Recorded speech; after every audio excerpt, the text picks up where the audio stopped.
예, 박근혜 전 대통령이 내일 오전 영장실질심사에 출석합니다. 전직 대통령으로는 처음 있는 일입니다. 네, 박 전 대통령.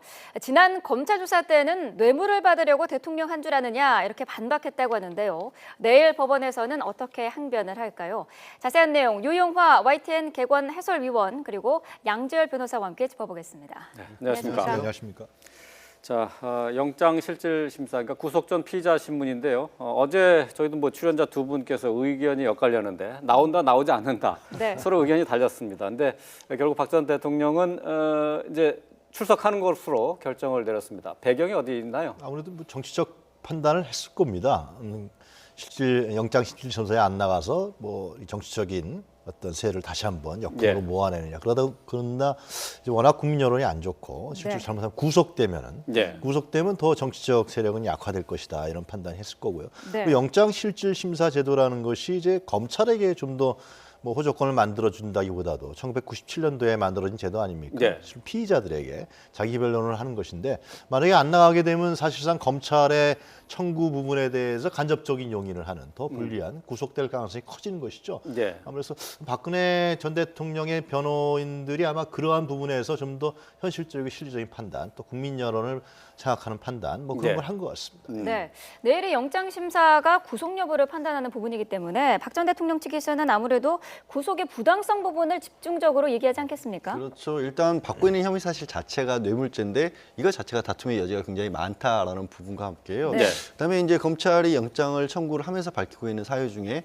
증거인멸의 우려성 같은 부분이 있는데 네. 지금 사실 청와대에도 나왔고 네. 자택에 머물고 있고 사실상 밖으로 활동도 할 수 없고 전직 대통령이라서 주변에 어떤 압력 같은 것을 넣을 수 있는 위치도 아니다. 네. 그렇기 때문에 증거인멸의 가능성은 낮다라는 식의 항변을 좀 준비를 하고 있을 것으로 보입니다. 네. 자, 이제 변론의 어떤 전략 같은 걸 말씀하셨는데 지난번 검찰 조사에 박 전 대통령이 어떻게 조사를 받았다 하는 부분이 또 새롭게 언론에 보도가 됐어요. 조사를 받다가 탈진 증상도 보였다고 하는데 말이죠. 강력하게 이제 자신이 이런 돈 받으려고 뇌물 받으려고 대통령 한 줄 아느냐 이렇게 항변을 했다고 해요. 그건 알려진 사실인 것 같고요. 네. 검찰에서는 강력하게 부인을 하고 있습니다. 그렇기 네. 때문에 박 전 대통령은 내심 하여튼 자기는 돈을 안 받았다라는 것을 얘기하겠죠. 그러나 이제 저런 측면이 있습니다. 최근에는 이런 얘기가 정치권에서 별로 없지만 최순실 사태가 터졌을 때 왜 이렇게 대통령이 비호하고 도움 주면서 최순실이 그 많은 이권에 개입했고 인사에 개입했느냐. 이것은 결국은 대통령 퇴임 이후에 어떤 부분을 준비한 것이 아니냐. 네. 정치작을 마련해서 계속해서 TK 지역에 정치적 영향력을 행사하고 그 이후에 또 이제 여러 가지 해외 도피 자금 문제라든가 다 밝혀지지 않았습니다만 국내형 부동산이라든가 이런 부분들은 사실상 박근혜 전 대통령을 대신해서 사실상의 경제적 공동체인 최순실이 그걸 만들어준 거 아니냐. 그런 측면이 강하게 작동했고 이번에 검찰에서 청구영장에도 그런 부분들이 상당히 들어가 있는 걸로 알고 있습니다. 그래서 본인은 돈을 안 받았지만 사실상에서 객관적 정황이라든가 여러 가지 환경에 봤을 때는 사실상에 있어서 돈을 받은 거나 마찬가지 아니냐. 이러한 얘기가 있는 것이죠. 근데 저는 사실 이 탈진할 정도로까지 부인하면서 굉장히 반박을 했다는 부분이 약간 좀 신빙성이 떨어진다고 보는 입장인 게 왜냐하면 그날 21시간이면 사실 조사받는 시간은 14시간이었고요. 그렇죠. 이에 반해서 검찰이 본 혐의 사실은 13가지입니다. 네. 죄송합니다. 굉장히 빠른 속도로 이 사실들을 확인을 했었고 또 알려진 바와 같이 12시간 넘어서는 조사를 다 끝나고 난 뒤에는 검찰 조사 결과 진실이 밝혀지고 있다, 경위를 표한다 이런 식의 어떤 감사 문자까지 보냈단 말이에요. 그러면 지금 그렇게까지 막 반박을 하고 검찰이 이른바 다그쳤기 때문에 탈진하고 이런 일이 과연 있었을까? 그런 일이 있었다면 그 정황이나 시간이라든가 그 이후에 감사 표시라든가 그다음에 돌아오는 길에서도 그렇게 어두운 표정을 보이진 않았거든요. 최소한 삼성도 자택 돌아갈 때. 그래서 저 보도의 내용이 어떻게 된 것인지 사실 조금 좀 개인적으로 믿기 어렵다는 생각도 좀 듭니다. 네. 자, 헌정사상 처음입니다. 구속영장 실질심사를 받는 전직 대통령이 이제 처음 있는 사례인데 법원에서도 여러 부분이 고민일 것 같아요. 심사 뒤에 대기 장소 부분도 그렇고 심사를 받으러 갈 때도 원래는 검찰에 들렀다가 가야 되는 건데 법원으로 바로 갈 가능성도 좀 얘기가 나오고 있고요. 그러니까 그런 부분들이 이제 아까 조심스럽게 말씀을 하실 게 영장실질심사를 아예 안 나올 수도 있다는 얘기들이 일각이 나왔던 게 언론에 의한 노출 같은 거 좋지 않은 모습을 어쨌든 계속해서 반복해서 보여줘야 하고 또 그 과정에서 경호 문제 같은 것도 있기 있기 때문에 네. 말씀하신 것처럼 동선이 많아지면 많아질수록 그럴 가능성이 또 역시 마찬가지로 늘어나지 않습니까? 네. 그래서 법원으로 바로 갈 수 있다라는 얘기도 나오고 한편으로는 이제 그 영장실질심사를 끝내고 대기하는 공간도 문제가 되고 있거든요. 네. 원래는 검찰이 영장을 청구하면서 아예 어디에서 대기를 해달라라고 그렇게 요청하겠는데 아예 그것도 검찰에서 부담스러워서 이제 적지를 않았어요. 네. 그래서 법적으로는 이제 구치소라든가 아니면 검찰의 구치장이라든가 아니면은 뭐 그 가까운 경찰서 유치장 이런 거를 이용하도록 하고 있습니다. 이게 뭐냐면 영장을 발부를 하냐 마느냐 결정하는 사이에 또 피해자의 신병을 확보를 못할 우려가 있기 때문에 그렇게 법을 만들어 놓은 건데 네. 네. 또 전직 대통령에 대해서까지 또 서울구치소까지 왔다 갔다 하게 만들 것이냐. 그래서 지금 조심스럽지만 아마도 검찰 내에 있는 시설 일부를 이용하지 않겠느냐. 그러면 네. 법원에서 영장실질심사를 받고 나서 검찰로 가는 동안은 사실 지하 통로를 이용해서 다른 사람 눈에 띄지 않고 이동할 수도 있거든요. 네. 그런 여러 가지 용이한 점이 있기 때문에 그럴 가능성이 지금으로서는 좀 높게 점쳐지고 있습니다. 네. 네. 앞서서 이제 검찰에 나와서 조사를 받을 때 하고 내일 이제 법원에 나와서 구속 전 피의자 신문을 받을 때 하고는 상황이 좀 다릅니다. 이제 검찰은 이제 일반인의 출입을 통제할 수 있지만은 법원은 일반인들이 무시로 그 출입하는 곳 아닙니까? 아무래도 자연스럽게 이제 그 경호 문제도 얘기가 나올 수 있을 것 같은데요. 이 부분은 어떻게 해결을 해야 될까요? 지금 그 영장 실질 심사 이전까지는 이제 청와대 경호팀들이 경호를 네. 맡지만 네. 일단 그것이 실질 심사에 들어가게 되면 법무부에서 그거는 법무부에서 그 부분을 이제 처리하는 걸로 이렇게 그러니까 돼 법원 문 앞에서까지만 네, 이제 경호를 받는다는 그렇게 얘기죠. 되는 걸로 나와 있는 모양이더라고요. 예, 예. 그렇기 때문에 사실상 그런 문제도 있습니다. 지난번에 그 검찰에 출두할 때 박근혜 전 대통령이 이 교통을 완전히 통제하지 않았습니까? 그렇죠. 네. 그리고 또 그 들어올 때도 러시아워 시간인데 제가 보니까 올림픽대로를 아예 막아놨더라고요. 예. 이런 측면들이 물론 이제 그 전직 대통령이고 특히 이제 여러 가지 경호 문제가 있고 이런 부분이 있기 때문에 했다는 건 시민들이 다 이해하지만은 사실상 네. 뭐 일을 잘해서 그거 간 거 아니잖아요. 예. 그래서 이제 그 러시아 갈 때 그 불평불만하는 사람들이 많더라고요. 근데 이번에도 또 이제 또 나갈 때 그런 부분들이 좀 교통 통제 특히 10시 반인가요? 10시 반이죠? 10시 10시 반이죠. 예. 완전히 딱 10시쯤에 걸리는데. 뭐 예. 나온다고 생각하면은 네. 그 시간에 뭐 좀 통제를 해야 되지 않을까요? 그래도? 뭐 통제는 해야겠지만은 이 강남에 있는 시민들은 이렇게 좋은 시도를 보지 않을 것 같다라는 예. 느낌도 드는데 하여튼간에 이 과도한 부분들은 좀 지나칠 수가 있는 것이죠. 그런 예. 부분들이 좀 유념돼야 되지 않을까 생각이 드는데요. 네. 하여튼 이 권력이라는 건 참 무상한 것입니다. 저 대통령 박근혜 전 대통령이 상당히 권력에 대해서 엄청난 그 힘을 갖고 있었던 대통령 중에 한 명인데 예. 이제는 자기 자신이 임명한 검찰총장 그리고 검찰에 의해서 구속영장이 청구되는 이러한 상황까지 오게 된 것 같습니다. 예. 네. 자, 예. 법정 안에서는 어떻습니까? 어쨌든 변호인들과 같이 들어가긴 합니다만 박 전 대통령이 스스로 자신의 진술을 좀 해야 되는 거죠? 예, 그렇습니다. 보통의 일반 형사 재판 같은 경우에는 변호인과 피의자, 피고인이 이렇게 앉고 반대편에 마주보면서 검찰이 앉고 네. 중간에서 이렇게 판사가 그 중간에서 심판 보듯이 그런 위치가 되는 거고요. 예.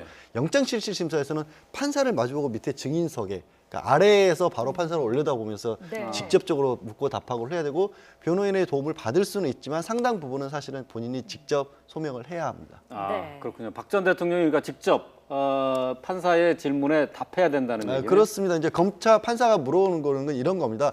검찰에서는 이런저런 사유를 들어서 지금 뭐 권수로만 10만 페이지가 넘고 200권 가량의 어떤 자료들이 있는데 네. 이런 주장을 하고 영장을 청구하면서 낸 자료에만 해도 한 100페이지가 넘는 별지가 붙어 있는데 그 내용들을 확인하면서 이런 부분을 다 인정하느냐, 인정하지 않는다면 어떻게 생각하느냐 이런 부분에 대해서 직접 얘기를 해야 합니다. 예. 네. 검찰이 그 영장을 청구하면서 청구 사유로 이제 내놨던 게 이제 세 가지, 크게 이제 세 가지로 이제 나눌 수가 있는데 중대 사안이고 그다음에 증거 인멸의 가능성 그리고 이제 형평성의 문제까지 이제 세 가지를 내놨는데 증거 인멸 그 부분에서는 객관적인 사실까지도 부인하기 때문에 그럴 가능성이 있다라고 얘기를 하는 부분이잖아요. 그렇습니다. 이런 경우에 참 이 세 가지 검찰에서 적시한 그 영장 청구 사유를 봤을 때 영장 청구 가능성, 영장 청구가 받아들여질 가능성 어떻게 보십니까? 그러니까 증거 인멸의 가능성을 따질 때도요. 그냥 막연하게 판사가 이거 뭐 청와대 자료 다 지우고 왔을까? 아니면 내지는 이미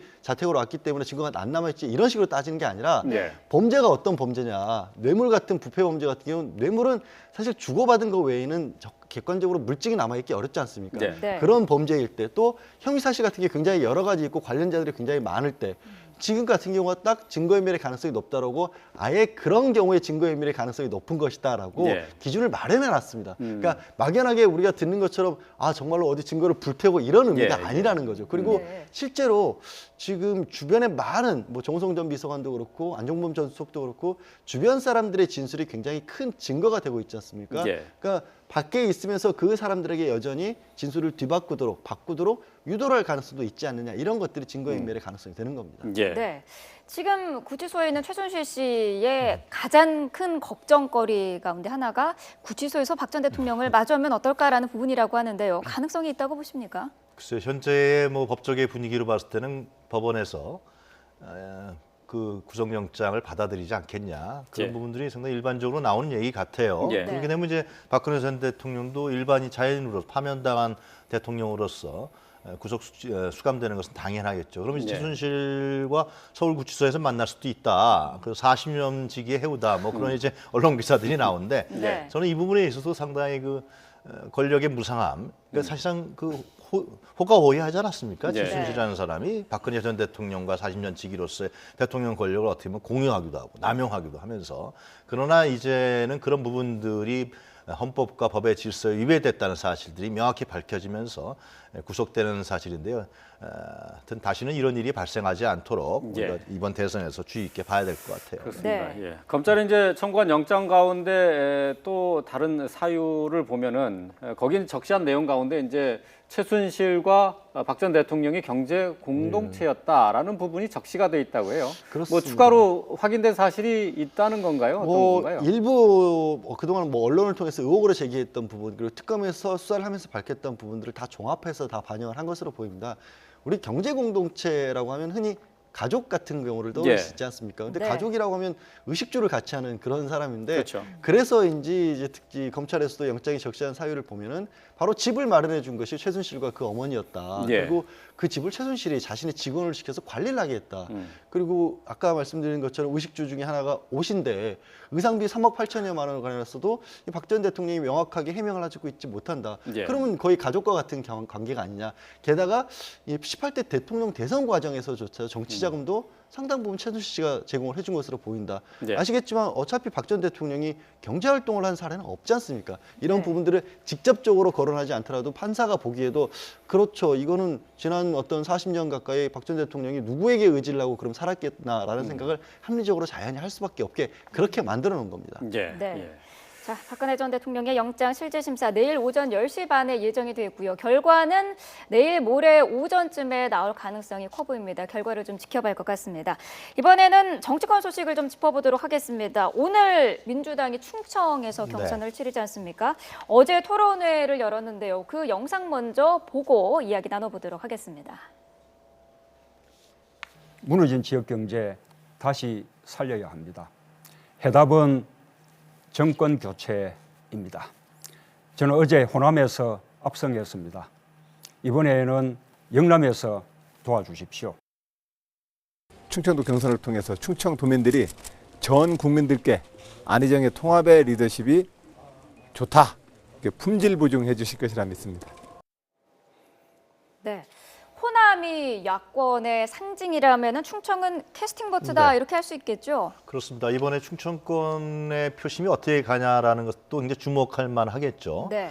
과연 이제 호남에서 떠오른 문재인의 대세론이 약화되느냐, 예. 아니면 안희정이 그 발판으로서 약진하느냐 이런 네. 측면인데 환경은 사실상 안희정 후보한테 이렇게 녹록지는 않습니다. 안방인데요, 그래도. 그래도 안방이지만 예. 선거인단이 13만밖에 등록이 안 돼 있고요. 예. 그리고 네. 충청권 의원들이 실제로 나눠져 있어요. 박병석 의원 같은 분은 이제 문재인 캠프에 가 있단 말이죠. 이런 측면이 있고요. 그리고 이제 아무래도 충청도 도민들이 여러 가지 정황을 많이 보는 분인데 호남에서 만약에 예를 들면 안희정 지사가 한 30% 이상을 치고 올라왔다. 그러면 네. 충청도에서 한번 세게 밀어주자 이러는데 이런 부분들이 좀 안 된 점들이 안희정 지사로 입장해 봤을 땐 좀 내심 굉장히 안타까운 측면이 강할 네. 겁니다. 네. 그러나 우리는 충청권의 이제 표심에 대해서 한 두 가지 포인트는 볼 필요가 있습니다. 하나는 문재인 후보가 어느 정도 표를 가져가느냐. 예. 이것은 이후에 경선 과정 이후에 뭐 문재인 후보가 된다는 측면을 봤을 때 경선 과정 이후에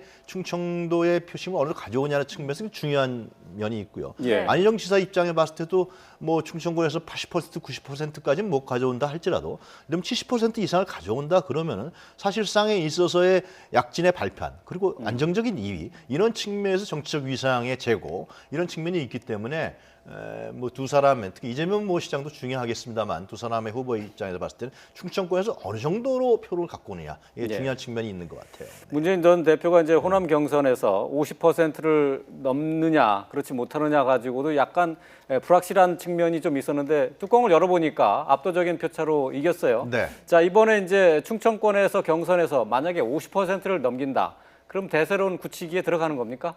50%를 넘긴다라고 하는 건 좀 조심스러운 예측인 것 같은데요. 네. 하여튼간에 50%를 만약에 넘긴다 그러면은 거의 민주당 경선은 완사이드로 결정됐다고 보는 것이 정확하겠죠. 예. 네. 안희정 지사의 발판이 무너졌다고 보이기 때문에 예. 저는 민주당 경선을 보는 관점이 조금은 다를 필요가 있다. 뭐냐 하면은 이제 문재인 대세론이 만약에 계속 지속된다는 측면이 있을 때 경선 과정과 경선 이후 결과가 이제 중요합니다. 예. 어제부터 문재인 후보가 통합을 얘기하기 시작했는데요. 과연 안희정과 이재명이 갖고 있는 지지자층들을 경선 이후에 문재인 후보가 같이 끌어안고 갈 수 있느냐라는 문제입니다.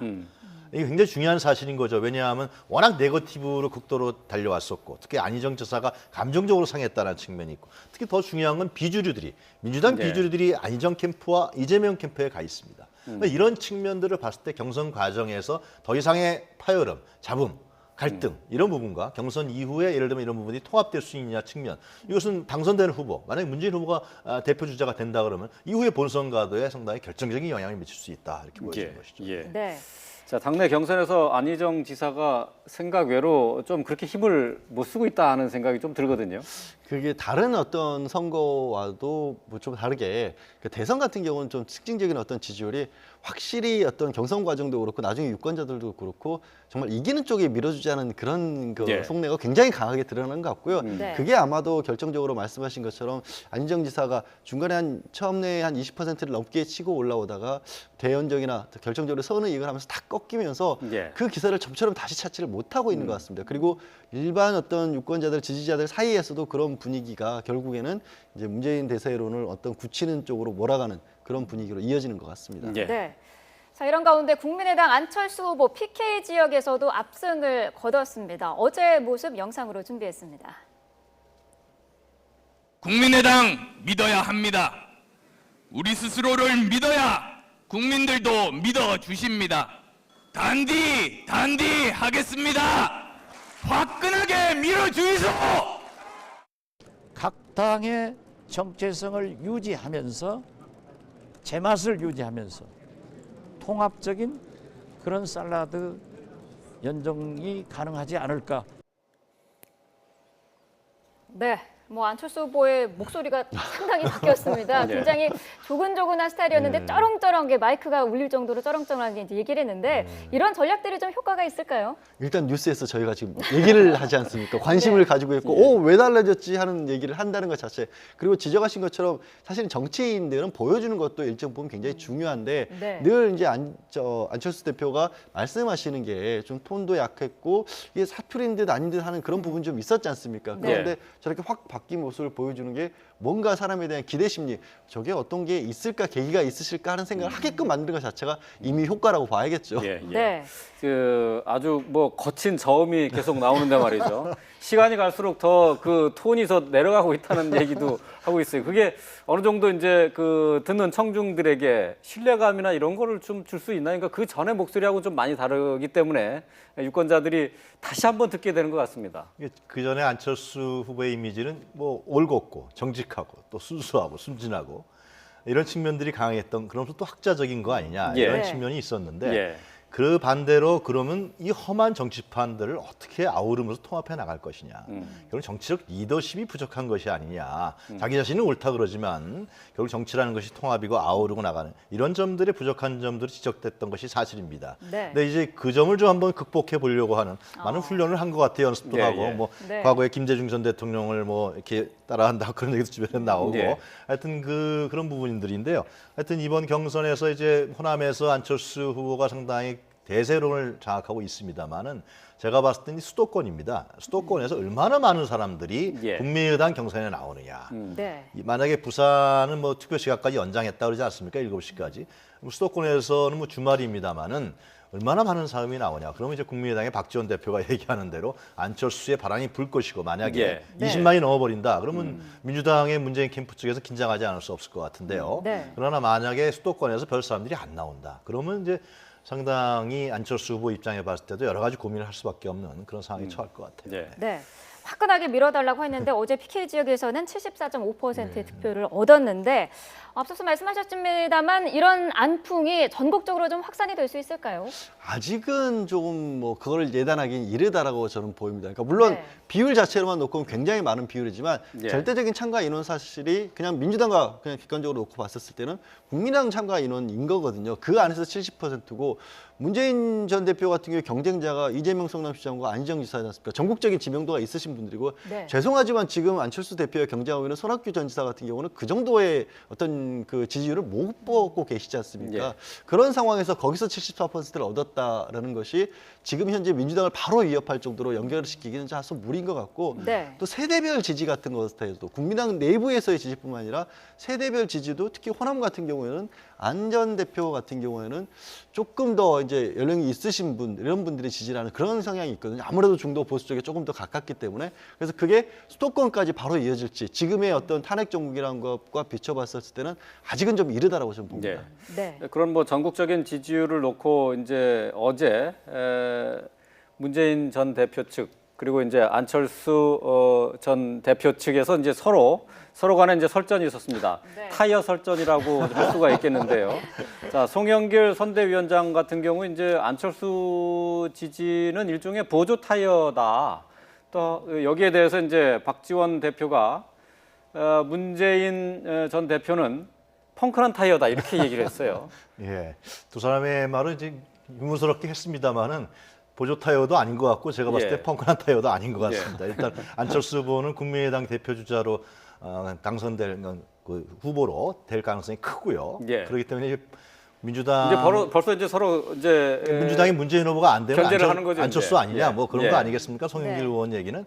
반면에 박지원 대표는 펑크난 타이어라는데 문재인 후보가 중도 포기할 가능성은 별로 없는 것이죠. 상당히 예, 지금 예. 독주 대세론이 꺾이냐 안 끼냐라는 차이인데. 근데 저는 이제 만약에 정말 안철수 문재인 구도가 정해진다 그러면은 이 문재인 후보는 개혁을 지금 강조하고 있고요. 그리고 안철수 후보는 이제 중도로서 통합 측면을 강조하고 있습니다. 그렇기 때문에 국민들이 봤을 때는 개혁의 내용이 무엇이냐, 통합의 내용이 무엇이냐, 좀 구체적으로 살펴보지 않겠느냐. 이제 단한 이슈 파이팅이라든가 뭐 뒷배경이라 이런 게 아니라 네. 그런 구도로 올라갈 가능성이 큽니다. 그래서 결국은 그 내용과 컨텐츠와 인물 경쟁력 이런 부분들이 중요한 차이로 정책적 차이로 나타나지 않을까 그런 생각이 듭니다. 네. 국민의당 박지원 대표는 그동안 연대 부분에는 소극적이었는데요. 샐러드 연정을 언급을 했습니다. 각 당의 개성은 어쨌든 살리겠다는 건데 어떻게 보셨습니까? 그러니까 지금 자유한국당에서는 연대하자고 자꾸만 그러지 않습니까? 그러나 국민의당에서는 우리는 아직 아니야 이러고 있단 말이죠. 그렇죠. 네. 예. 네, 그런 측면이 이제 어떻게 보면 유머스러운 정치권에 있어서 희극적인 요소도 있는 것인데 제가 보기엔 그렇습니다. 국민의당이 연대를 자유한국당과 하기는 참 쉽지 않을 거라고 보여집니다. 왜냐하면 어제인가 그제도 벌써 한국당의 77명 의원들이 법원에다가 박근혜 전 대통령의 불구속을 요청하는 탄원을 예. 냈어요. 예. 그러면 자유한국당에서, 국민의당에서 이 박근혜 전 대통령의 정치적 영향력이 아직도 강하게 잔존하고 있는 자유한국당과 연대하는 것은 표를 깎아먹어가는 길이거든요. 네. 그러면 저는 안 할 거라고 생각이 들고요. 그러나 박지원 대표 생각은 그거죠. 그렇게는 안 하지만은 예. 갈 곳 없는 보수층들, 예를 들면은 유력 후보가 나타나지 않는 보수층들, 중도 보수층들은 결국은 안철수로 오지 않겠느냐 선거 예. 때 갔을 때 예. 그것이 사실상 국민에 의한 연대다. 네. 뭐 이러한 뉘앙스를 품는 그런 또 선거 전략죠. 그래서 아마 제가 알고 있기로는 이 국민의당의 주요 당직자들이 자유한국당의 비주류라든가 또 국민의당의 물밑으로 저녁 때 만난다고 소문을 들었는데 예. 그런 부분들은 결국은 공식적인 연대는 안 되더라도 이쪽에 그 층들 그 지지자층들을 끌어들이는 하나의 네. 어떤 정서적인 연대 그런 부분들을 아마 염두에 두고 있는 것 같습니다. 예. 네. 말씀하신 것처럼 그 연대에 있어서 이제 조금 걸림돌이라고 할까요? 이제 자유한국당의 이제 친박계 의원들이 의식이 되기 때문이지 않습니까? 그런데 이런 상황에도 조금씩 분위기는 바뀌어가는 것을 좀 느낄 수가 있어요. 안철수 후보 같은 경우에도 국민에 의한 연대를 얘기를 했고 박지원 대표 같은 경우 지금 뭐 샐러드 연대도 얘기하고 있는데 그런 건 어떻게 생각하세요? 1차적으로는 이제 안철수 전 대표 같은 경우에는 이제 자강론이라고 이른바 하지 않습니까? 그렇죠. 본인이 중심이 돼서 내가 충분한 세력을 키운다면 나를 중심으로 해서 향후에 어차피 연정을 하지 않으면 이 전국 운영이 안 되는 거 아니냐는 차원에서 연대론을 조심스럽게 꺼내는 것으로 보이고요. 네. 다만 저는 박지원 지금 대표, 현 대표시죠. 샐러드 연정론에 관해서 말씀을 드리면 샐러드라고 하는 게 야채하고 과일만 그냥 생으로 모아놨다고 샐러드가 되는 건 아니죠. 그 위에 소스를 마요네즈를 뿌릴 수도 있고 케첩을 뿌릴 수도 있고 오일을 뿌릴 수도 있는 겁니다. 그러면 그게 누구의 입맛에 맞느냐를 결국은 좌우하는 건데 네. 거기에 그러면 다른 야채들이 있다고 해서 결국엔 뿌린 색깔에 따라서 소비자가 선택하는 게 샐러드 아니겠습니까? 예. 그걸 누가 뿌릴까요? 그럼 그 샐러드 색깔에 올리는 소스에 따라서 그 밑에 야채나 다른 전혀 자유한국당이나 바른정당을 지지하던 분들이 그 이 샐러드를 갑자기 난 여태까지 마요네즈 먹었지만 이제 내가 먹던 야채가 저기 들어갔으니까 이제 케첩 먹을 거야. 이렇게 바뀔까요? 그렇게 본다면 저는 이렇게 쉬운 작업은 아닐 거라고 봅니다. 샐러드 네. 연대, 그 샐러드 연정에 있어서 이제 그 소스가 뭐가 되느냐 그걸 이제 또 걱정하시네요. 예, 네. 알겠습니다. 자, 바른정당에서는 유승민 후보가 대선 후보로 이제 확정이 됐는데요. 반문 연대의 변수로 떠오른 상태입니다. 그런데 보수 단일화 조건으로 자유한국당의 진박 청산이 있어야 된다라는 부분을 언급을 했는데 가능성이 있을까요? 일단 조건부로 내걸었지만 저는 유승민 후보가 아마 자유한국당에 뽑히는 후보하고 단일화 시도를 아마 물밑에서 적극적으로 할 것이라고 보여집니다. 네. 그것은 결국은 왜 그러냐 하면 지금 현재 기존 여권을 지지하는 층은 결국 과거에 박정희 전 대통령부터 이어지는 TK의 보수 여권층들이 근간입니다. 그것이 없어져 버리면 사실상 현재의 보수당들은 존립 근거가 없어져 버리거든요. 예. 다른 보수층들은 지금 새로운 보수라든가 합리적 보수의 인물과 내용이 없기 때문에 네. 지지하지 않고 있는 겁니다. 그렇기 때문에 유승민 후보가 그걸 정확히 아는 것이죠. 그래서 우리가 정치적으로 생존하기 위해서는 그렇게 할 수밖에 없다라는 것입니다. 예. 근데 그렇게 되면은 만약에 저는 뭐 자유한국당 어느 후보가 될지 뭐 홍준표, 김진태 이렇게 나옵니다만 그렇게 될 경우에 과연 김무성과 유승민이 생각하는 국민의당과의 반문 연대가 강할 것이냐 이런 측면은 상당히 회의적일 수밖에 없는 것이죠. 네. 그래서 국민의당도 그렇게는 쉽지 않을 것 같고 그래서 네. 상당히 유승민 후보가 처한 입지라든가 자유한국당이 처한 입지가 향후에 대선 국면이 다가오면 다가올수록 그렇게 유리한 환경으로만 조성되지는 않을 것 같다. 그리고 예. 조심스럽게 말씀드릴 수 있을 것 같습니다. 자, 네. 이 모든 그 논의가 결국은 종착점은 반문 연대입니다. 그렇죠? 근데 지금 이제 김종인 전 대표의 이제 행보에 관심이 쏠리고 있는데 지금 많은 사람들을 만나고 있기도 하지만은 다음 주에 이제 구체적인 본인의 입장 표명이 있을 거라고요. 조심스럽지만 이제 출마 가능성을 많은 분들이 점치고 있기도 하고요. 네. 그렇게 하기 위해서 만나고 있는 분들이 이제 전현직 의원들이라든가 아니면 사회 올라라고 하는 분들을 많이 만나고 있다 보니까 네. 그런 얘기가 나올 수밖에 없는 과정이고 본인이 아마도 뭐 출마해서 실제로 당선 가능성도 가능성이 있지만 본인을 주축으로 해서 어떻게 보면은 말씀하신 반문 연대 같은 것들을 틀을 만들어 보겠다. 네. 그리고 지금 다소 어지럽게 돼 있는 문재인 전 대표를 제외한 나머지 주자들 사이의 교통 정리를 본인이 해보시겠다라는 건데 네. 그것마저도 아까 말씀드렸던 대선이 가지고 있는 특징이라는 거. 그러니까 본인이 생각했었을 때 유권자들이 누가 될 것인가를 네. 지지한다는 그 기반 없이는 네. 총선하고는 좀 구도가 다르다라고 보이거든요. 총선 네. 같은 경우는 지역적 특성이라든가 이해관계가 굉장히 복잡하기 때문에 김종인 전 대표 같은 분들이 나서서 실제 어떤 정책에 올러가 나서서 그런 부분의 교통 정리라는 게 가능하지만 대선 주자급들이 되면 일단 그것이 그렇게 쉽게 먹히는 그런 전략은 안 될 것으로 보이고 무엇보다 김종인 전 대표가 가지고 있는 정치권에서의 어떤 영향력과 이 대중적인 지지라는 게 상당히 차이가 많이 나기 때문에 예. 그게 그렇게 쉬울까 하는 좀 의문이 들긴 합니다. 예, 네. 알겠습니다. 자, 각 당의 대선 후보들 이제 날이 갈수록 이제 점점 더 윤곽이 뚜렷해지고 있는데요. 자, 그에 앞서서 이제 조기 대선과 관련해서 연정에 대한 논의도 더욱더 뜨거워지고 있는 것 같습니다. 자, 관련된 내용 유영화 YTN 개건 해설위원 그리고 양지열 변호사와 함께했습니다. 고맙습니다. 맞습니다. 고맙습니다.